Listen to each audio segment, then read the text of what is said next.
तर बटाट्याचा वापर करून असा नाश्ता, बटाट्याचा वापर करून इतका चविष्ट नाश्ता तयार होऊ शकतो. हो, अगदी खरं आहे. एकदा तुम्ही बघितलं की बनवणारच. करूयात मग सुरुवात. तर आज आपण बनवतोय बटाटा वडी. बटाटा वडी खुसखुशीत आणि कुरकुरीत होण्यासाठी एक सिक्रेट ट्रिक सांगितलेली आहे. ती काय आहे, त्यासाठी लागणारं साहित्य, त्याचं प्रमाण, हे सगळं पाहण्यासाठी व्हिडिओ शेवटपर्यंत नक्की बघा. त्यासाठी मी इथे वापर करते 4 हिरव्या मिरच्यांचा. तुम्हाला किती तिखट हवं त्या प्रमाणात घ्या.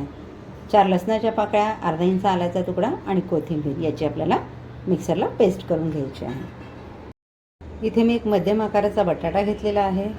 त्याच्या साली काढून त्याचा किस करून घेतला. तो 2 ते 3 पाण्याने स्वच्छ धुवून घेतलेला आहे. अर्धी वाटी पोहे घेतलेला आहे, आपलं घरातलं रेग्युलर पोहे. त्याची मी पावडर रेडी करून घेतलेली आहे. एका बाउलमध्ये मी आपला किसलेला बटाटा घालून घेतला. त्यामध्ये पोह्याची पावडर,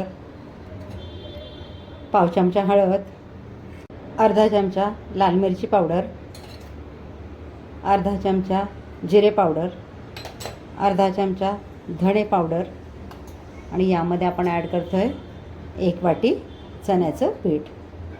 यामध्ये घालून घेतो आहे मगाशी तयार केलेली हिरवी मिरची, अद्रक, लसूण, कोथिंबीरची पेस्ट. यात घालून घेतो आहे अर्ध्या लिंबाचा रस, 1 चमचा खाण्याचं तेल.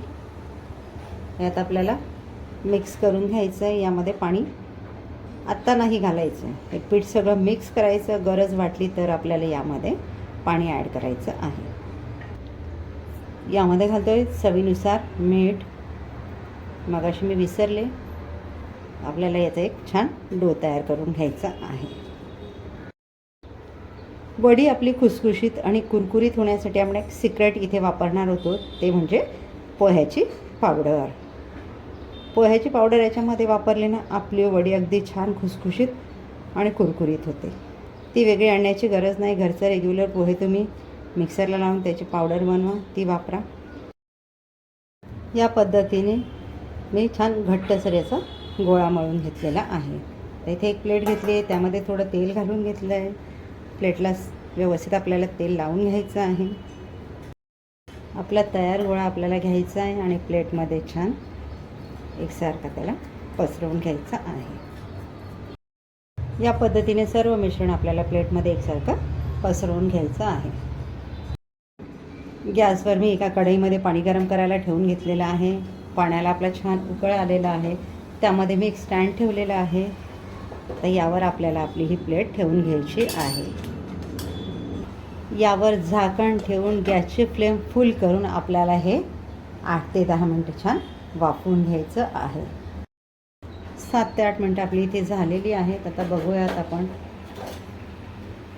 एक सुरी घेतली, ते टाकून बघते. सुरी क्लीन आली म्हणजे मिश्रण आपलं इथे छान रेडी झालेलं आहे. आता मी गॅस घालवून देते. आपल्याला हे रूम टेम्परेचरला अगदी छान गार करून घ्यायचं आहे.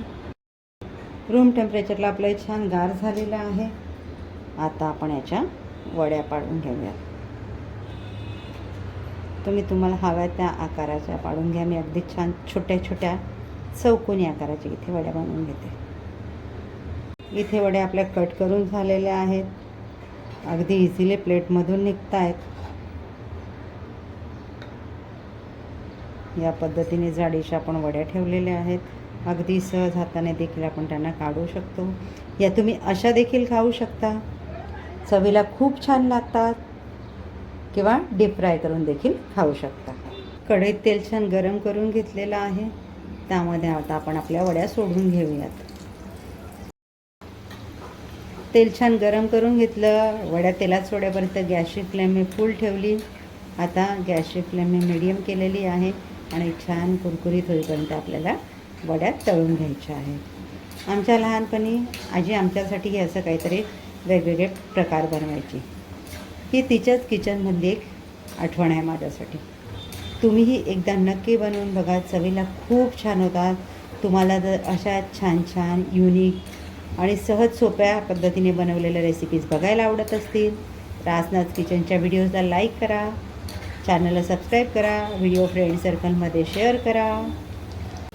वडे आपले इथे छान तळून झालेले आहेत. आवाज बघा कसा येतो आहे वडींचा.